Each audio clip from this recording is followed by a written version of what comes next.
سفر کو بحفاظت گزارنے کے لیے کون سی صورت بہت فائدہ دیتی ہے وہ آپ کے ساتھ بیان کیا جائے گا۔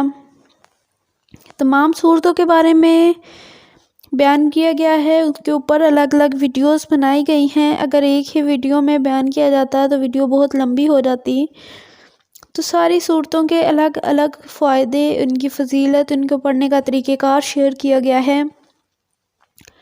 آج سورہ حج کے بارے میں بیان کیا جائے گا کہ اگر کسی شخص کو دریائی سفر سے واسطہ پڑے یا سمندری سفر پر جانے کا اتفاق ہو تو کشتی یا جہاز میں سوار ہوتے وقت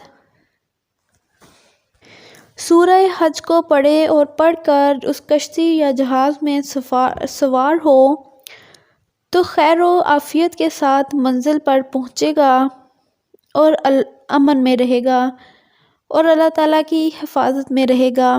تو سورہ حج بحری سفر میں حفاظت کے لیے بہت ہی مفید ہے۔ تمام لوگوں کے ساتھ شیئر کریں اس ویڈیو کو، تاکہ جتنے بھی لوگ سمندری سفر کر رہے ہیں یا کرنے والے ہیں تو ان کو اس سے فائدہ ہو سکے اور بحفاظت وہ اپنی اپنی منزل پر پہنچ سکیں۔ بہت سے لوگ آج بھی بحری جہازوں میں سفر کرتے ہیں ایک ملک سے دوسرے ملک جانے کے لیے، تو سورہ حج اس سلسلے میں بہت ہی کارآمد ہے۔ کوشش کیا کریں کہ کسی بھی سورت کو پڑھنے کے لیے اول و آخر درود پاک ضرور پڑھ لیا کریں، اور پھر سورہ پاک کو پڑھ کر دعا کیا کریں، تو دعا کی قبولیت میں کوئی شک کی گنجائش نہیں رہے گی۔